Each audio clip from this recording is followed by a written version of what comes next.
Yo, what up, niggas? It's your buddy Philko here reporting live from Dnipropetrovsk, Ukraine. About to get into this article real quick I found on cbsnews.com. And basically it shows a video of the aftermath of Eric Garner's death. And it shows them checking for his pulse. You know, they said he has a pulse, you know, he's breathing. And then they put the camera on the guy who choked him. He waves at the camera with kind of like a happy face, whatever, and all this stuff. And the guy at the camera asks, why didn't you give him CPR? And then they say, oh, it's because he's breathing. He doesn't need the CPR kind of thing, you know? Everybody's going crazy over this Eric Garner stuff. They're protesting. They're laying down in the middle of the goddamn street. I'm happy I'm not in New York because I'd be pissed off from everybody doing that. But yeah, that's what they're doing right now. Everybody just like laying in the street and all this shit. Fucking crazy. You know, it's some wild ass shit, man.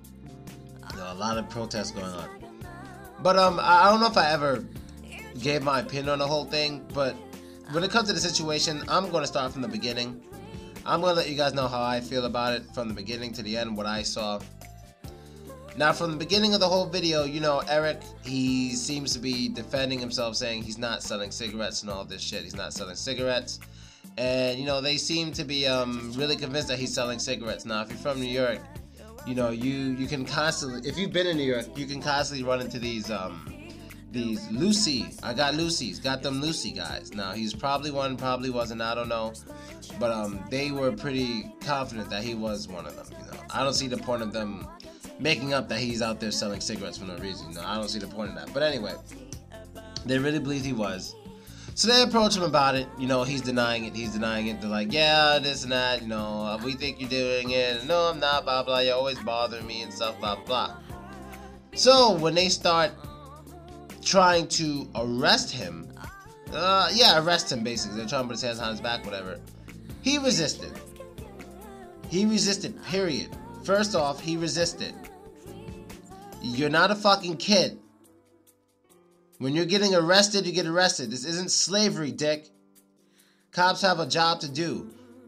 When you resist, they're going to get a little tough with your ass. And if you can't handle it, fucking put your hands behind your back and complain or deal with the shit after. There's no reason to escalate it.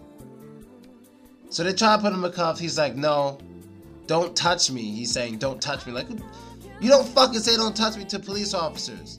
Especially when you're probably doing something wrong. When they weren't even being aggressive with him or something, like had guns out and shit. No, they're just trying to arrest his ass.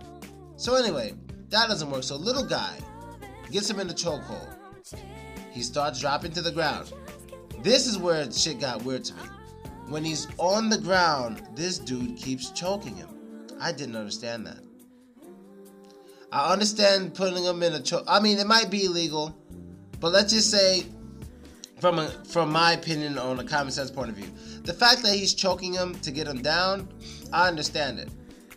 But once he's like on his knees or especially on his fucking stomach, why are you still choking him at all? He's down. He's down. The most you need to do is just put your hand behind his neck. Because there's so many people there. Why is he still in the chokehold?